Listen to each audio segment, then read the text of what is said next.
We're ready for the start. They're off.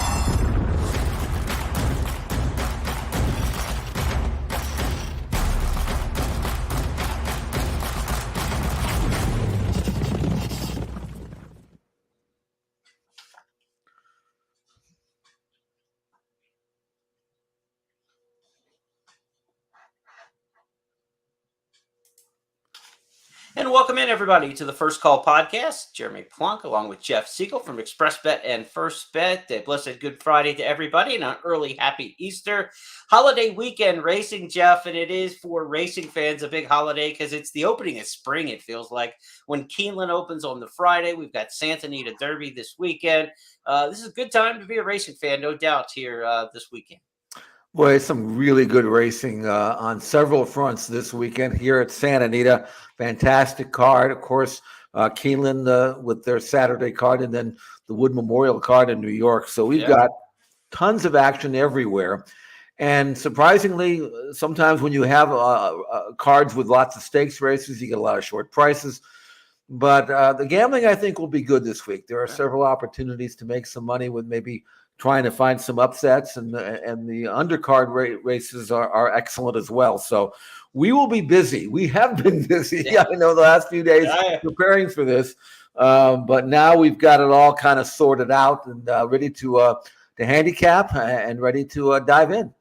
I'm working on short sleep, Jeff. So if I kind of doze off a little bit or whatever like that, kind of prod me through the screen there and keep me going here. But hey, look, we've got a big weekend, a little bit of scheduled notes for you. No live racing on Sunday at Keeneland or Aqueduct on the Easter holiday. So we will see here what we've got in terms of the stakes races to look at on the show today. We always give you 8, and we'll go all on Saturday with our 8 races.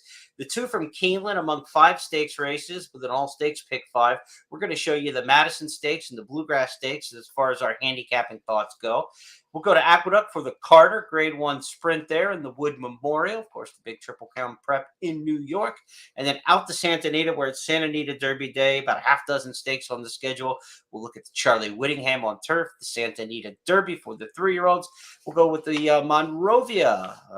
Monrovia Stakes, turf sprint, and then we've got the Santa Anita Oaks to wrap things up. That's also our Express Bet race of the week. Remind you that all those races with the asterisk behind it, there's a $10 money back special on win bets. When you bet with First Bet and Express Bet, if your top pick finishes second or third, your win bet finishes second or third, get up to $10 money back on all those stakes. There's actually a few more stakes involved in that $10 money back special. So be sure to check out the promotions page at expressbet.com, and on the First Bet app, check the promotions button at the bottom of the app, and you'll find out which races are offering that $10 money back special. Good to have those promos this weekend. Hopefully, Jeff and I will be able to give you 8 winners, and you won't need to utilize the money back special, but a little safety net never hurts. Jeff, let's start off at Keeneland, where it is opening day today in Lexington. Live racing as we speak. A couple races into the card now, about an hour into the program. At Keeneland opening day, we'll have 3 stakes races coming up in races 7, 8, and 9.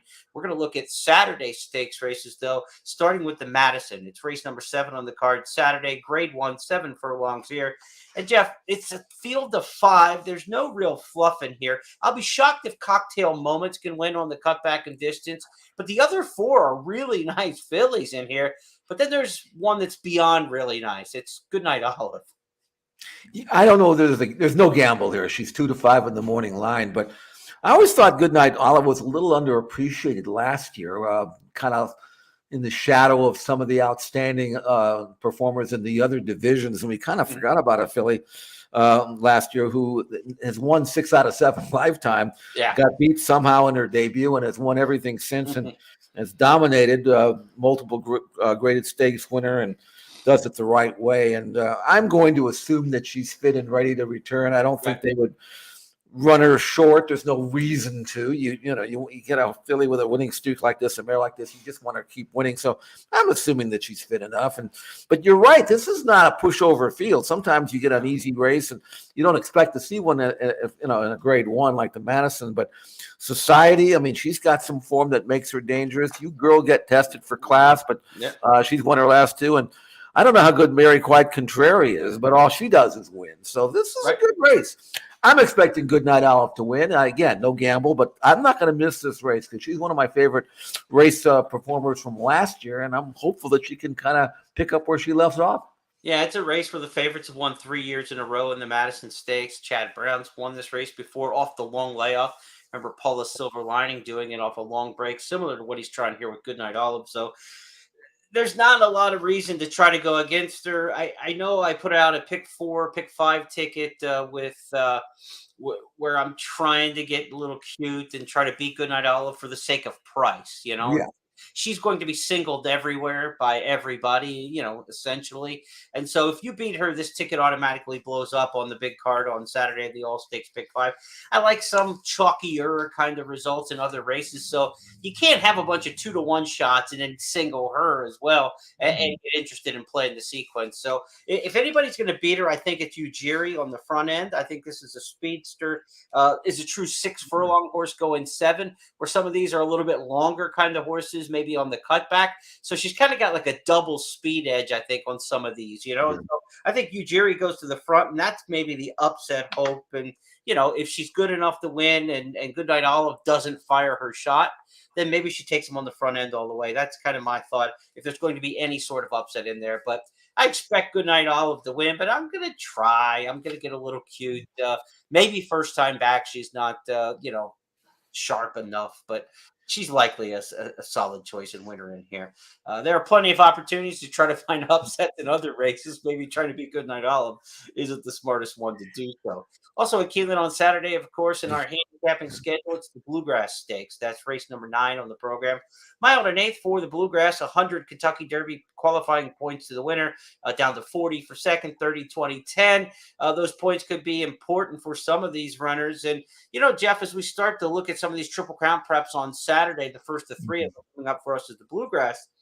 The way I've got it mapped out, and we did this on It's Official the other day, there's about 16, 17 spots in the Derby that look pretty locked down already, in terms of points and horses that are finished running. So it's like 3-4 slots that are eligible. Some of the horses that are already locked down, like Tappet Trice going in the Bluegrass, already has enough points after the Tampa Bay Derby win. So it's kind of like the bubble watch, right, for the NCAA tournament or even the college football playoff. You're kind of hoping some of these horses that already have the points stay, right? And they take the points this week, and it's not an upsetter, a bid stealer, as we say, like as you're watching conference tournaments in college basketball. You don't want that team that's 30-4 in a small conference to get beat, and then all of a sudden it becomes a 2-conference bid, and they're going to knock somebody else out of the tournament. So as we get to this weekend, there's only, like I say, 4 or 5 spots, with some attrition, we'll probably have a horse or two come out. So let's say there's 6 spots to be had still to go for the Kentucky Derby. There's 3 races, right? And there's 140, 30, 20, 10 points going down the list. So you're kind of hoping some of these horses keep in the spots. If there's a lot of chaos today, the bubble gets a little more interesting, or a lot of chaos on Saturday. The bubble get a lot more interesting to try to make it into the Kentucky Derby. We talked Tappet Trice. This is a horse who's already got 50 points from winning the Tampa Bay Derby. He's the morning line favorite for the Bluegrass Stakes. Jeff, he's not the best horse coming out of the starting gate. In fact, he's not a very good horse coming out of the starting gate. So what do we make of the rail? Well, here's the thing about Tappet Trice. It's not like he doesn't break well. If that was just his problem, then you could say, well, eventually he'll figure it out. Mm-hmm. His problem is that he breaks okay, but he can't get going. He's just a lumber. He's like if you were running a camel in a quarter horse race. Think about that.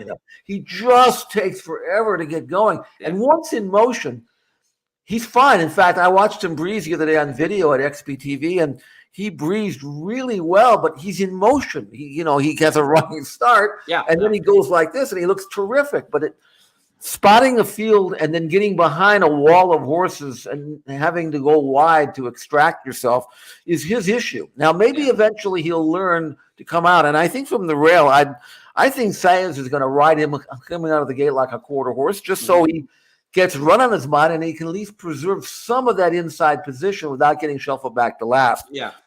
I wanted to try to beat him here from a gambling standpoint. I like the horse. I hope he runs well. Nothing against the horse. But from a gambling standpoint, I'm looking, okay, if he's vulnerable, who can I beat him with? And I went top to bottom, and I really couldn't find one. Unless you can talk me into something. The one piece of knowledge that I think I can impart with regards to the other horses is that I do think number 7, Sun Thunder, is going to run better, because in the Louisiana Derby, he was swallowed up every step of the way. He was buried on the inside. He looked like he wanted to run. He had absolutely nowhere to go. He wasn't beaten all that badly in a race that I think was pretty good. I mean, those 2 horses that ran 1-2 are really good. So I think if Sun Thunder can break running and get into the clear and maybe get somewhere in the second flight, maybe mid-pack, I think he's going to run really well. And he may very well beat everybody else. But Tapit Trice's upside, his ceiling, is so much greater than the others. And at 1 1/8, again, it's a bad gamble maybe, but I think hopefully he'll find a way and make himself a legitimate Kentucky Derby contender. Because right now, as good as he is, he just can't pull that stunt in the Derby in a 20-horse field and expect to overcome it. But maybe he can progress in this race. That's what I'm going to be looking for mostly in the Bluegrass Stakes. Yeah, I mean, if you're gambling, you don't want him to get into trouble. But if you're trying to teach him and get him ready for the rigors of the Kentucky Derby, getting and escaping out of a little bit of issue from the rail here could actually serve him well when he gets to Louisville. This could be a good rehearsal for him, but it could be a tenuous bet, right? If you're taking 4 to 5 on him. So, we look at it 2 different ways. Scouting for the Derby and gambling can be 2 different things. I think there's an upset chance for Verifying in here. It's not a big upset. I mean, I think he's second, third choice in the morning line, but he's got speed. There's not much pace in this race. And if you look, since the Bluegrass has gone back to dirt 8 years ago, 5 of the winners were in the front, 2 mid-pack, 1 closer. It's a speed, forward kind of race. And, I think Verifying, he doesn't have a lot of 1s in his past performances, but he's got a lot of 2s against some pretty quick horses. And I think against this group where there's really not much speed at all, I think he goes to the front. Major Blue for Lucas could be some, class rising speed and try to get up there. That's the other one, but he's all the way out in the 9 hole, and Mendelssohn's March is all the way out in the 11. So from the inside, I think Tyler Gaffleone's going, right? I mean, to the inside of him, Clear the Air doesn't have much speed.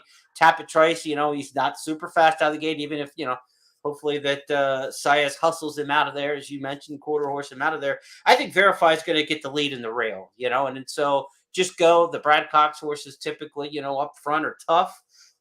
He won this race a couple years ago with Essential Quality. Verifying is not in that league. But this could be his Derby, right? I mean, he's been disappointing. The Rebel wasn't a good race for him after he was so impressive in that allowance victory. Maybe it was the sloppy track. He's 0 for 2 on a sloppy track. Should get a fast track on Saturday at Keeneland. I give Verifying a little upset chance in here. It's 3-1 or 1-3. And I agree, Sun Thunder is the exotics horse. He's coming along for a piece of this. And he's the kind of horse that, a lot of people will be interested in the Kentucky Derby at 1.25 miles for the underneaths. He looks like Skinner, a horse we're going to talk about a little bit later in the format. He looks like a lot of horses in past Derby trails that have gotten attention as we get to Louisville. So Bluegrass Stakes on Saturday at Keeneland wraps up an all stakes pick 5. You can get my analysis on the All Stakes Pick 5 at the ExpressBet website in the blog section, also on news.first.com. And, of course, my full card selections every day at Keeneland for the course of their meet back there doing the handicapping for Keeneland again. Let's go to Aqueduct on Saturday, where it's Wood Memorial Day. Long Aqueduct season started way back last year, pretty much when Saratoga ended, and they continue on at Aqueduct, where they will open Belmont Park up temporarily for the Belmont Stakes. But it's been a long campaign at Aqueduct, but it culminates on Wood Memorial Day. This is their big day of the winter spring, and for people playing Aqueduct on Saturday, you're going to get the Carter handicap as our first handicapping exercise up. Again, you see those asterisks. That means there's a $10 money back special if you bet with ExpressBet and First Bet and bet win bets on these races. If your win bet finishes second or third, you get up to $10 back, including here in the Carter. Jeff, you got a little bit of news about one of the main contenders in here.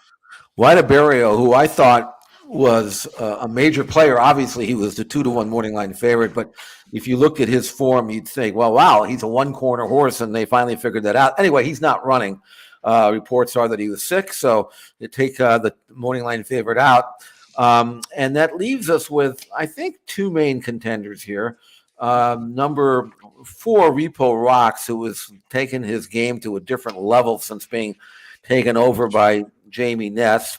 Yeah. Not the first horse that has done that. Yeah. And then Today's Flavor, a horse that I remember out here in California when he was a younger horse, and was so promising. And he has gotten good as well. I mean, he's won his 4 starts since being turned over to George Weaver. He's inside speed, but I envision Today's Flavor and then Repo Rocks kind of stalking him on the outside. And Repo Rocks, in his current form, I think will be able to get by Today's Flavor if they both run their race. I kind of thought that maybe Wide Barrio would blow by both of them if they hooked up, but in this case, I don't see any effective closers. So I'm going to go with Repo Rocks, assuming that he's as good as he's ever been. His toboggan win at this track, at this distance, earned a Breeders' Cup type 111 buyer number. So all he would really need to do is to run back to that race, and looks like he's training well on his home base at Park since his last appearance. So, but he'll be a short price. He was 9-5 without Guadabario in the race, so he'd probably be closer to even money. Yeah. It's a good race. It's a quality race, obviously, but maybe not a gambling race. Repo Rocks over Today's Flavor looks pretty obvious in the Carter. Yeah, and as a grade 1, it's a soft grade 1. A lot of these horses coming out of allowance conditions, but they are all in raging good form. Couple 4-race win streaks, as you talked about. Every single horse in the past performances coming off a win last time, and most of them by daylight. So interesting cast in the Carter. It's not a grade 1 as far as the grade 1 moniker would look, but it's going to look good on somebody's resume on the backside of it. And we'll see, is Repo Rocks ready for a 5th straight win? He has been unstoppable to this point. I will say this, Jeremy. It's a handicap, okay? Yeah. So I'm looking at 122 is the high weight, and Today's Flavor is 117, and Dr. Fager is turning over in his grave. I can tell you that. What? What is this handicap? Dr. Fager carried 117 just to walk the shed row. I mean, right. Right. I think he wasn't stepping on the track under 130. Yeah. I think he carried 139 once to win a stake, and it wasn't even the fall high weight. That was the real weight. Next up on the handicapping docket here today will be the Wood Memorial feature race number 11 on the card at the Big A on Saturday. As the theme is throughout the course of this final weekend of Major Kentucky Derby preps, big fields. Problem with this big field of 13 is Hit Show drew the 13. The pill pool was not kind to the Withers winner in here. Jeff, I would have made him 6-5 against this field. Right. From this post, though, I think you need to temper it just a little bit, and he's probably the 2-1 favorite against this field, given the post position. The task becomes harder, but with his running style, he's not a deep closer, but he's certainly not going to want to be up on the pace. So they've got a decision to make with Manny Franco with this kind of horse. When you're that kind of horse that wants to kind of be in the middle of the show, and you're that wide, now you got to decide, are we going forward or are we going back? Because to run his typical style, he might get hung out. Didn't we just face the same issue with Forte last week? Yeah, he ain't Forte, though. Well, maybe not, but I may be a little higher on Hit Show than you are, because I think this is a colt that is going to be really good. I mean, and this is not a great group. It's basically, it's almost a non-winners of 2. And in the case of Dreamlike, who is 7-2 on the morning line, he's a maiden. So I've seen tougher woods. Yeah. Not maybe recently, but it used to be a big race. Like 30 years Last year was really good, though, right? Yeah, the Preakness winner and the Belmont winner. Absolutely. So you never know what you're going to get. But you haven't produced the Derby. Yeah. This race hasn't produced a Derby winner since 2003, though. Even a horse who hit the board in the Derby since 2003, when we had Empire Maker, the runner-up, and Funny Side. So it's kind of a weird deal, but at least last year it bounced back with early voting and Mo Donegal. Yes. I don't know what we'll get here, but yeah, I agree, though. I think His Show is a quality horse. I think his level versus the rest of this field against Forte, against who he was running last week, is where I kind of make that distinction. Forte had this gap, he was still going to win from out there, and it was still tight. But Hit Show's got a lot to overcome here. I think he will, though. I'm with you. I pick him to win this race. just because I don't like anybody else. Well, that's what I came up with, and I think here's what I look at. He's a candy ride. They're late developers. His numbers or Byron numbers have gone from 60 to 71 to 82 to 91. Every time he runs, he moves up 10 points. It seems like. Yeah. Looks like he's been training really well. We don't have any video, but Brad Cox had him at Fairgrounds, and then took him to Keeneland. He breezed very well there. And like you said, if he was a horse that had to go to the front and had to bust out there, then you'd worry about him. Yeah. But even if he's caught wide, similar to Forte, I don't think it's going to bother him. He's one of these horses that can lay reasonably close if he loses some ground, but he's in the clear and he's not being forced to check and shuffle back. I'll give up the ground loss. I wouldn't prefer to be in the 13 hole, but it's not going to stop me from playing him. And it's going to give me a couple of extra, maybe an extra point or two. So I'm good with it. And I think if he runs as well as I think he's going to run in this race, he's going to have some backers in Kentucky because he looks like a 1.25 mile horse. Yes, he continues to improve. He's in the right barn. He's got the right pedigree, and he's got that progression that I like to see. There's been no stalling in his improvement. Right. That's better every race. And another forward move here. I think Hit Show can be a really good colt. I like him. Yeah, we saw last week the Arkansas Derby, Empire winning there for Brad Cox, Angel of Empire. He's had 5 prep wins this season between Oaklawn and Fairgrounds. He's got verifying going in the Arkansas or in the Bluegrass Stakes, and Brad Cox has 2 in here with Hit Show and Slip Mahoney. So, look, the cupboard is still strong for Cox. Jace's Road's got enough points from his barn to qualify, it looks like, to be right at the bottom of the cutoff there for the Kentucky Derby, so he could be in the field. Cox is loaded. He's got Slip Mahoney in here, the Gotham runner-up who came from the clouds in the Gotham after a poor break. I think this horse will probably be maybe on the lead in here in the Wood or contesting for the lead with a better break this time. What a beautiful route pedigree for Slip Mahoney by Arrogate out of the AP Indy mare Got Lucky. She was an excellent Distaff division runner in her day. So, yeah, I think Cox kind of has this field mastered here with Hit Show and Slip Mahoney. He's got Slip Mahoney towards the front. Hit Show will be finishing for sure. And unless this Pletcher Maiden is something dreamlike, then I don't see how it's not Brad Cox in here. Yeah, and I tell you what about Hit Show. Not lost on my handicapping is the fact that he's already won at Aqueduct at this distance. I don't have to worry about that. Sometimes you never know. You find out after the fact they didn't like the track and they couldn't handle it. That should not be an excuse here for Hit Show. Yeah, and I like those Withers horses that just wait for the Wood because it's 1 1/8. Don't cut back to the Gotham. Don't mess with these horses 2 turns, 1 turn, back to 2 turns. Keep a nice progression going. So when you win the Withers like that, just sit out, wait the Wood. I think they planned it well, and he's going to be tough to beat. 13 hole or not, I think he'll win the race. And, I think Slip Mahoney's the other one in there. And both could end up in the Kentucky Derby. The 1-2 finish, Slip Mahoney's going to end up in there with the Gotham points and the potential second place points for the Wood. Cox could end up with 2 more out of the Wood Memorial. Back to our schedule as we switch gears to Santa Anita. The Great Race Place is set to go with a big stakes card on Saturday. Multiple races. We're going to look at 4 of them for you. Again, those with the asterisk behind them. You get your $10 money back special on WinBet.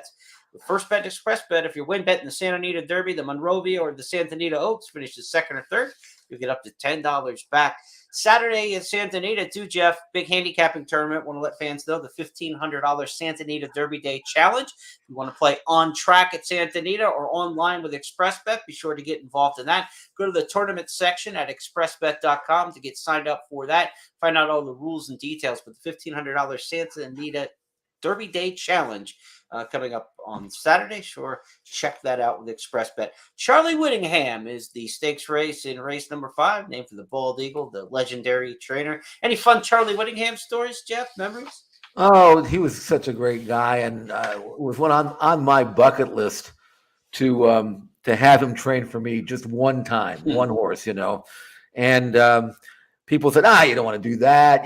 Charlie's tough. You guys like to manage your own horses. He'll never listen to you. And so we finally got a horse with him. In fact, we didn't actually give it to him. We bought him out of his, he was training him already. He was a gelding. The owner wanted to sell. So we bought the horse. And I'll never forget the first thing Charlie said to me. He says, you guys are pretty sharp, so you can let me know what you want to do, and I'll be happy to do it. And it's so fun. I said, that's not the Charlie Whittingham that I know. I mean, that had that reputation of looking down at owners. And we won like 4 or 5 in a row with that horse, and had a great time. And I only wish I would have done it 20 years earlier, because a great trainer, trained the kind of horse that that I like to own, the long distance turf horses and whatever. Yeah. And wasn't in any rush with his 3-year-olds, but he was. You could talk to him for 15 minutes, and you thought you were just you were in like took a college course in horse racing. I mean, just so much knowledge, and he was so honest and frank. No BS. He told you what he thought. Almost always was right. But a pleasure. I mean, a real pleasure to have as a trainer, because he was. Unlike some of these other guys that have egos, he just, you guys know what you want. Let me know. I'll do what you want. How about that? Yeah, that's funny, because I don't know him personally, but the one thing that stands out to me about Charlie Whittingham was, I recall, he had a long gap between starters in the Kentucky Derby, and they asked him, why is it taking you so long to get back? Because he said, I didn't have a horse good enough to get back here, and I wasn't coming here until I had one who could run. And that's just an honest admonition, straight shooter, like you're talking about. Some other people are trying to get to the Derby just to be in the game and sell owners and the experience and all that other stuff. He wasn't coming back unless he had a horse capable of winning it. Of course, he didn't. I'll tell you another funny story. I remember he had Sunday Silence, and he was going to face Easy Goer in the Breeders' Cup Classic. It was for champion 3-year-old, champion old horse of the year, all on the line. Right. And he had a news conference, and he said, I never had my horse better. He's doing great, and I think he can win. And some guy says, yeah, but the sheets say that Easy Goer is faster. And Charlie said, I don't know much about them things. That's all he's had. And he just shook his head like, don't. I'm just telling you, Sunday Silence is going to win. 1989, 1989 Breeders' Cup Classic at Gulfstream. Go to YouTube, check that out. That's a great replay. One of the really iconic races in Breeders' Cup Classic history. That was a fantastic one. Okay, Jeff, let's talk about the Charlie Whittingham Stakes. 1.25 miles on the turf here at Santa Anita. So they start on the downhill course. They come down the hill, then make a lap around the course proper. Look, this is a group in the handicap division at Santa Anita that gets pretty, familiar with each other typically. Dicey Mochara, Gold Phoenix, Master of Foxhounds. Then you got a bunch of kind of newcomers and class risers amongst this group. How'd you see the Santa Anita feature here on, or not the feature, but the supporting undercard race in race number 5 shaking out? One thing that jumps off the page, Jeremy, is a complete and total lack of pace in this race. And that should allow Master of Foxhounds to stroll on the front end, which is the way he wins his races. He won a race called the John Henry over this course and distance during the fall, because he was able to go 48-4 and 113, and he was able to hang on. And he's going to go just as slow here. And even though he was run over against the same group last time out, he got hooked most of the way and didn't get the front end, and he's not as effective. But this time he's going to make the lead. So I think he's dangerous if you're playing any kind of rolling exotics. I think Master of Foxhounds has to run well.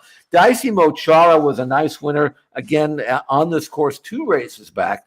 And there's a theme here that this group takes turns, So whose turn is it going to be? Last time out, he was trying to rally. He didn't get any fractions to run at. He was kind of blocked and never really could accelerate. Draw a line through that one. He's better than that ratio. So you got to use Dicey Mochara. And then Gold Phoenix just won the Kilroe. But he's the kind of horse that once he wins, he kind of goes into a 2 or 3 race losing streak, and then he comes back. So I don't know whether he's going to tail off or not. That's this group. They're all the same. They're all take turns. You never know which one's going to get the trip, which is going to fire. So if you're playing rolling exotics, the best thing I can offer you is to try to use 3 and just hope that one of them decides to run. Phil D'Amato's got 3 of these in here. Midnight Joe Star on the class rise off the allowance win. The aforementioned Master of Foxhounds, and then the last out winner of the Kilroe Gold Phoenix, all from the Phil D'Amato barn. Yeah. He's kind of got him circled in here. We called him the Chad Brown of the West when it came to turf racing in one of our shows back when. He's showing that off with 3 of the entries in the Charlie Whittingham. To the 6th race we go. It's the Santa Anita Derby, the Run Happy Santa Anita Derby, renewed at the Great Race Place at 1.125 miles distance, $750,000. One of the always key preps towards the Kentucky Derby and the Triple Crown Series. Jeff, the standout horse so far at Santa Anita, maybe based off of one race in the San Felipe, is Practical Move. But this is a division where Bob Baffert dominated in January and February. Practical Move took over here in March. And do we have a late riser that can kind of warm up what we saw in the San Felipe? Or are we talking about a replay of the San Felipe? I think we are. I really do. I'm not necessarily convinced that Practical Move is a complete and total standout, because I have a lot of respect for the horse that ran second in that race, Go Rocket Ride, who I believe will make the lead here. I really think that they're going to, from the 3-hole, they're going to commit themselves to the front end. He's the kind of horse, if you watch his workouts in the morning at XBTV, they've been trying to wrangle him back in the morning to see if that will work, if they can sit second. It will not work, trust me. You just let him roll. Right. His maiden win in his debut was very impressive when they let him roll from an inside draw. And he's just got that in his mind that you want me to go, I'm going to go, and don't fight me. And if Go Rocket Road busts out there and gets clear, and there are a couple of horses in here that could lay fairly close to him, but not get in front. Go Rocket Ride, and the way he's been training, even though he's been pulling and getting a little rank, and man, he's still working really good.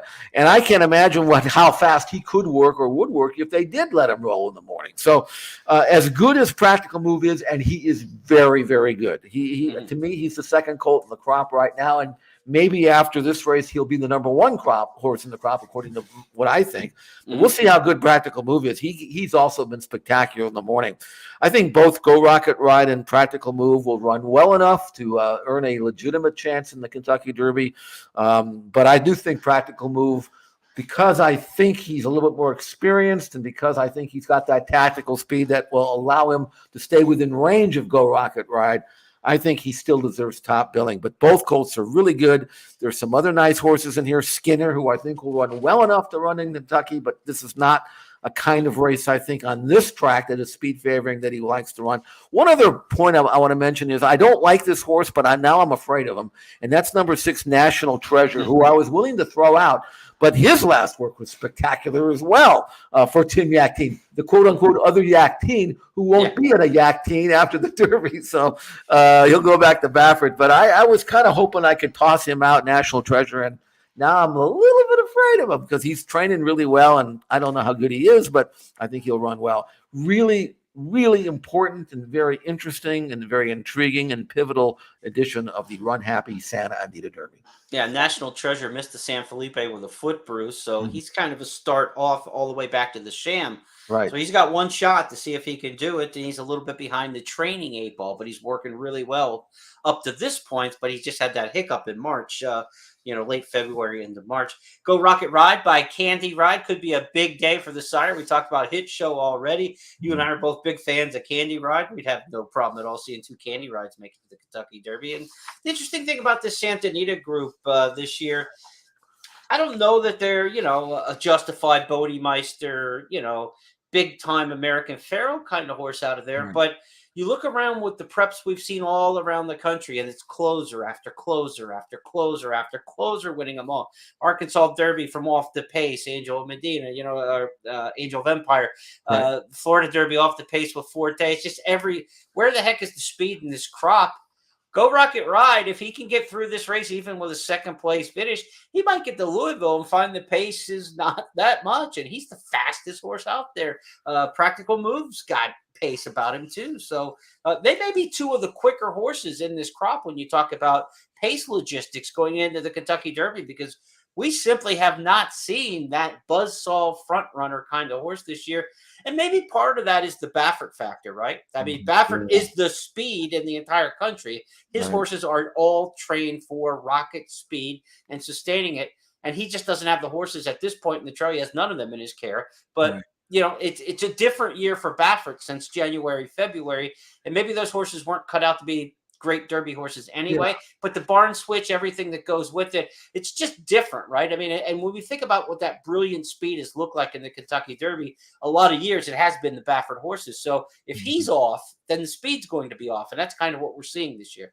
Well, yeah, and it would have been a little different if Arabian Night had stayed healthy and been able to run. And we don't know how quick the UAE Derby horse, the Japanese horse, will be, although he's a committed front runner. But I don't think, even from what I saw on video, I don't think he's as quick as Go Rocket Ride. So the beauty here is that could be a very impactful race on the Derby, even though, as you said, and I agree with you, there is no American Pharaoh or Justify quite yet in this field. But I do think that the two horses I mentioned, Practical Move and Go Rocket Ride, are worthy of being considered, depending, of course, on how they perform on Saturday. And I haven't even mentioned Mandarin Hero because I have no idea what this Japanese horse will do. He might go out there and blow everybody away for all I know.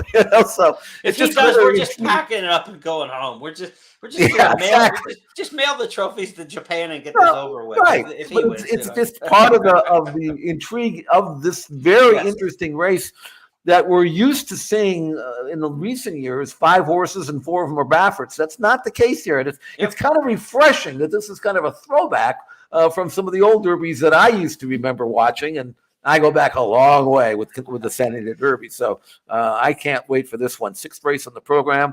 And it is going to be fun to watch. Go Rocket Ride could be Richard Mandela's first Santa Anita Derby win. That's one of those that is amazing head scratchers, that he hasn't won that race over the years, as many greats as he's had. And he's had some good 3-year-olds.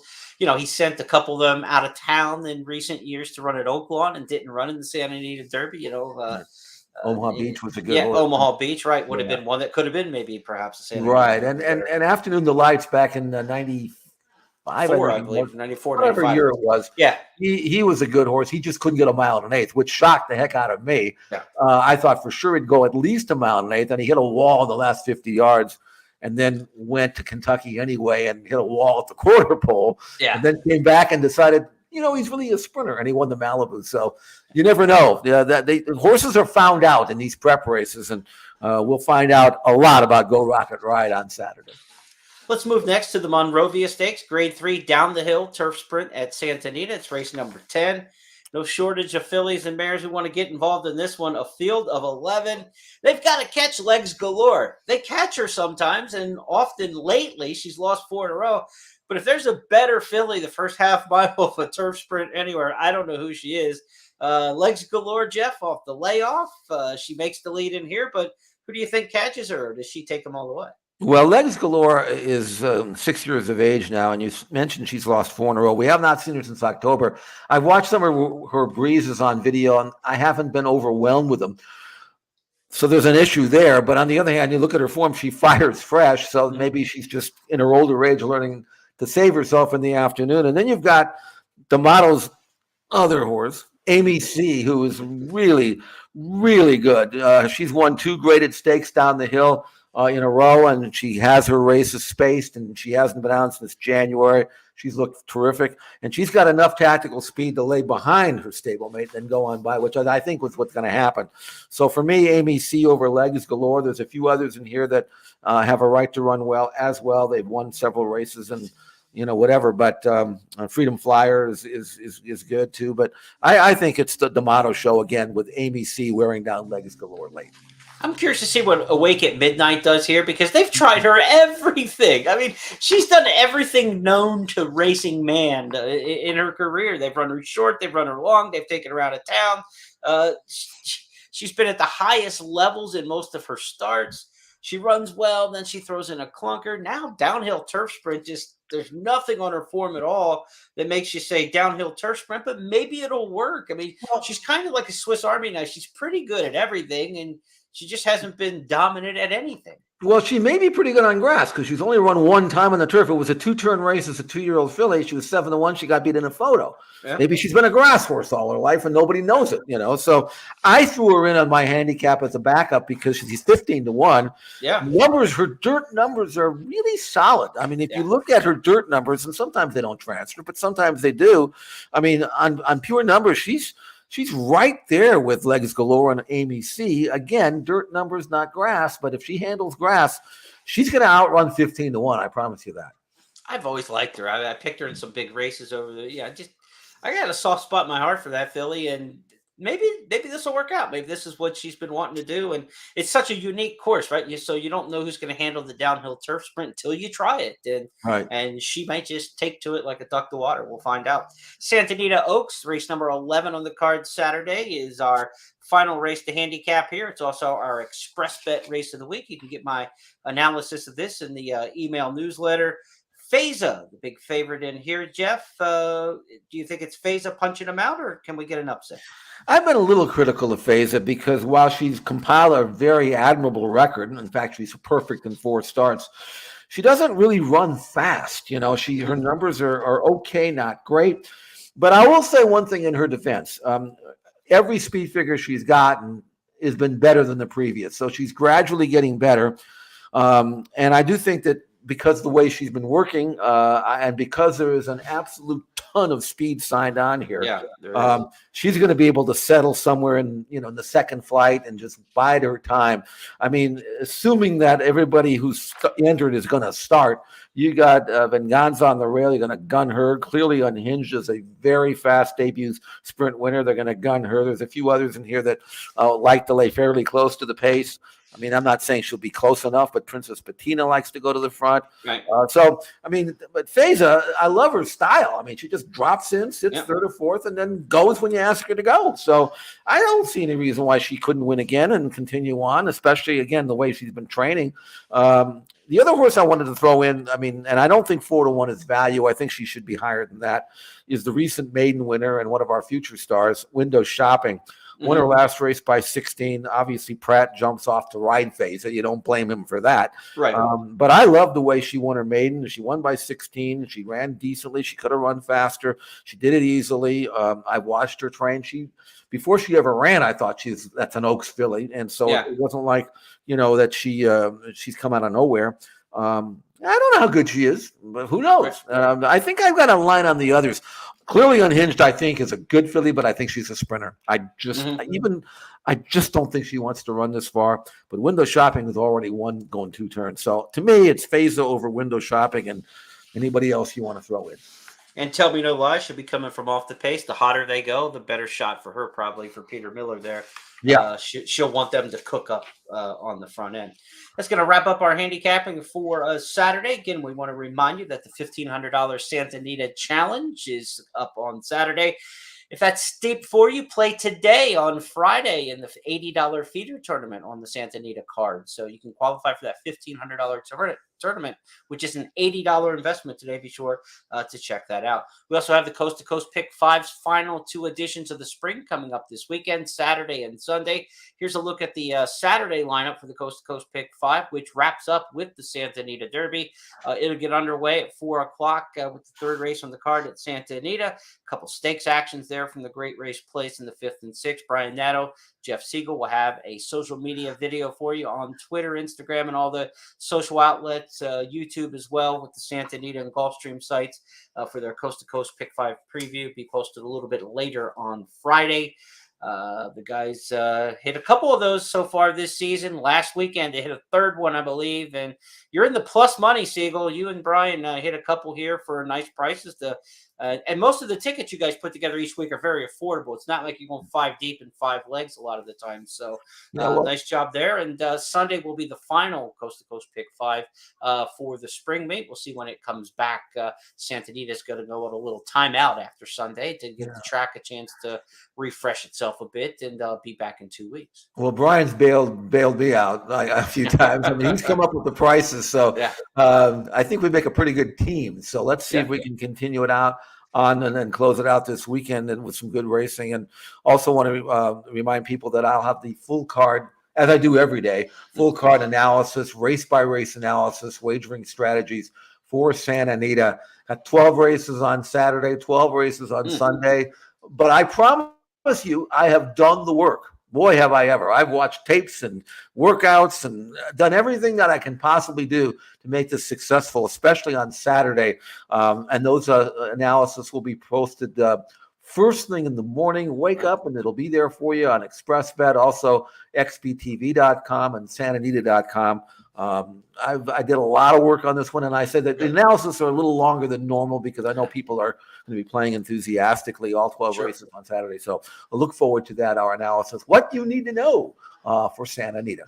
Santa Anita will have a mandatory payout on Saturday in the Rainbow Six. So I think a $3 million pot is estimated, over 300,000 in the carryover already. And the way Jeff formats is what you need to know sets you up for multi-race players and tells you the uses, the horses that you might want to extend with. And you can essentially build that Rainbow Six ticket off of Jeff's analysis and your own opinions, but he'll help you with the strategy on how to shape your ticket there on Saturday. So that's going to wrap up our coverage. Good luck to those of you tackling Santa Anita this weekend. We've got racing across the First Technologies family of racetracks, of course, Maryland Jockey Club. We've got racing in Northern California. We've got racing at Golden Gate Fields. And, of course, down in South Florida with Ron Nicoletti, Brian Nato, and the guys still rocking it at the Royal Palms meet now at Gulfstream Park. Championship meet ended on Sunday last week, but they are ready to go with a fresh set of faces and a lot of live racing still to come from Gulfstream Park. So on behalf of everybody with ExpressBet and FirstBet, I want to again wish you a blessed weekend this Easter season.